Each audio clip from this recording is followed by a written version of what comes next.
I don't have water, but if I had a beer, I would drink it. Put it up there.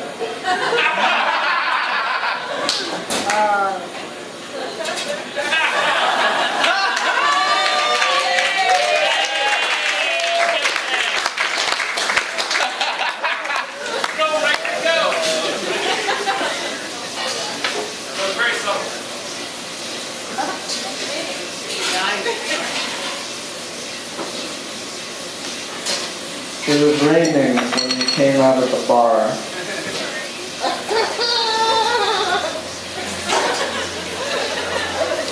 He shouldn't have been driving. I shouldn't have gotten in with him. The air was full of it. All the old streets looked new. I watched the splotches of the headlights fatten and narrow in the asses of other cars. He's got something between his lips.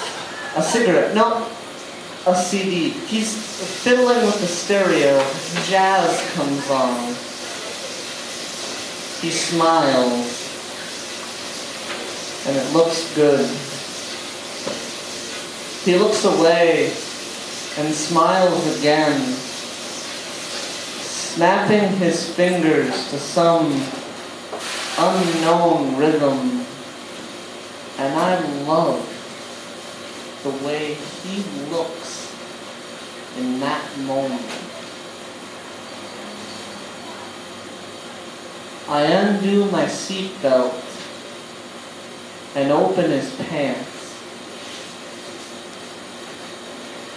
I flip his cock out like it's my favorite credit card. I spit on it a couple times. Give it the hard thumb. When I take control of his body with my mouth, he gets younger.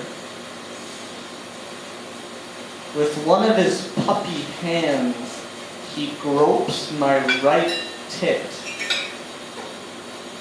the bigger one, and crinkles the bills that are folded there. I wish he had kept both hands on the wheel. He made a noise I didn't like, and I sat up.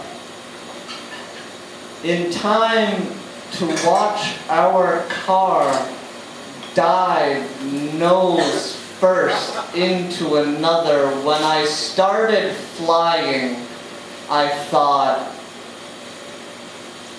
finally. I didn't finish thinking the word when I went through the windshield. When I went through the windshield, it was so hot that I can't even describe it as pain. A million little sister fingers clawed the surface of me. The paper sack of my bones slapped the hood. It sounded like a wooden drum. The other car flipped over and came down on me like my father. The appliance that they used to save me is named the jaws of life. When life opens its mouth, it sounds like screaming metal. I thought that the sound was coming from my body. We were released 4.5 hours later, just after dawn, with only a few breaks and scrapes. The hospital called us a cab. The whole ride home, I tried to keep my mouth shut. I was scared that life would come out. But he had to go and touch me. And in his touch, I knew his cowardice. The whole story spilled out in the back seat, right in front of that terrified young cabbie. It wasn't fair, but I was kicking him as hard as I could, repeating over and over, "We're through! We are through! I wish I was dead! I wish I was dead!" We only had been dating a couple weeks.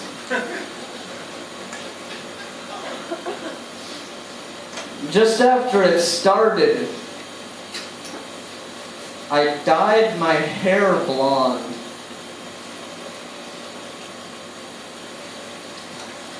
It looked horrible. He didn't say anything about it.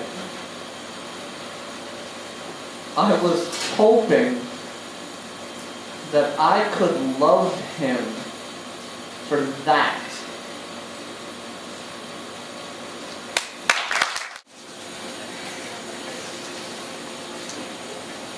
Last night,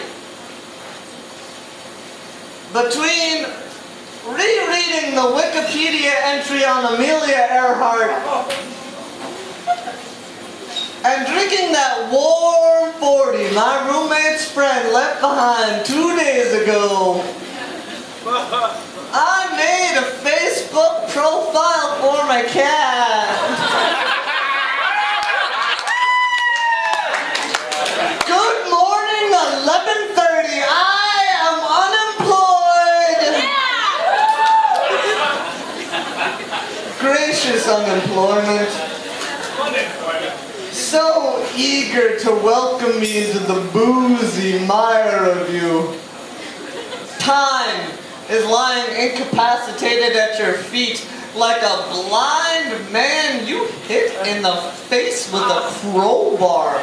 His teeth splashing and bouncing across the days of the week like the bathroom walls of a strip club in New Jersey. How we come to mark our days by the accumulation of small, broken promises. I'm going to bring in that application to Popcorn Galaxy after the weekend. It actually would be really good for me. How easy it is to mistake survival for living. How quickly we become house pets. On Saturday, I spent 6 hours just flopping around like a diseased turtle. Every morning, the carpet tries to dupe me into becoming a part of it. Without work, my work is being anything but a hallway. My work is to keep my home from transforming into anything else. Suns and moons disappear behind buzzing monitors. The names of dead gods splinter under the weight of motionlessness, while hunger looms like the opposite of a birthday. Alone, I'm forced to fashion purpose without a punch clock or push broom dreams, renaming days and hours based upon the frequency of showers and masturbating. There's so much poverty inside of me. Its language is fear.